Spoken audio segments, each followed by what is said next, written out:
Hello friends best and best tips channel रे आपनको स्वागत। Friends कौन आपण मध्य देखा बहुत दुर्बल पतला अटंती खाଇବା पीवा शरीर को लगे नहीं वेट गेन हेउनी शरीर शक्तिहीन परी लगे अलसुआ लगे तो यह आज वीडियो रे गोटे सहज वेट गेन बा ओजन बढ़िया डाइट प्लान जानिवा जहाँकि वेट गेन रे बहुत ही लाभकारी होता है एवं यही डाइट प्लान टी न्यूट्रिशन रे भरी रही। जदि आपण बहुत दुर्बल पतला शक्तिहीन शरीर रे मांस मज्जा नहीं तेबे यही उपाय प्रयोग द्वारा शरीर रे शक्ति बढ़िया सह मांस मज्जा वीर्य को मध्य बढ़ाई थाए। तो चलतु फ्रेंड्स जानी नवा यही डाइट टी कौन। यह प्रथमे 250 ml बा 1 ग्लास दूध नहीं जिबे से दूध भल से फुटाई नेबे आउ यही दूध टिके सुखी गाढ़ हो ओल्लाई ठंडा कर नेबे। फ्रेंड्स आपण जानिथिबे दूध रे प्रोटीन कैल्शियम कैलोरी मात्रा भरी रही है जहाँकि हाड़ को शक्त रखा शरीर रे मांस मज्जा बढ़ाई शरीर को शक्ति जगैया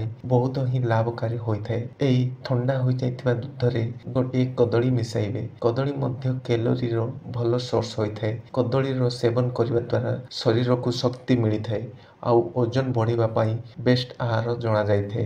यही मिश्रण रे दूध कदली सह खजुरी जहाँकि एनीमिया परी रोग रे मध्य भल लाभकारी होता है। पाचन तंत्र को ठीक करता है ओजन बढ़ावा सह शरीर को बहुत प्रकार फायदा देता है। यही तीनोटी मिश्रण को मिक्सचर बा ग्राइंडर रे ग्राइंड कर नेबे यह मिल्क शेक टाइप रो बनैबे। यही मिल्क शेक हो जिबा परे एथिरे 3 ରୁ 4ଟି पिस्ता बादाम और 4 ରୁ 5ଟି काजू को पेस्ट करी मिसाई नेबे। फ्रेंड्स एथिरे चीनी पकाइबे नहीं कारण खजुरी ऑलरेडी मीठा होता है। तो फ्रेंड्स यह को गोटे भल शेक बने जलखिया सह नेबा द्वारा बहुत जल्दी वेट गेन करिवारे सहायता करथाय कारण एथिरे हाई कैलोरी रही थाए। यह सह प्रोटीन मध्य मिले। यार सेवन सह आपण एक्सरसाइज मध्य करंतु जहाँ जो आपण खाଇବା पीवा शरीर को भलसे लागिवो। फ्रेंड्स यही प्रयोगटी आपण को किपरि लागिला कमेंट माध्यम रे जणाइबे आउ चैनल को सब्सक्राइब करना तो सब्सक्राइब कर नेबे। धन्यवाद।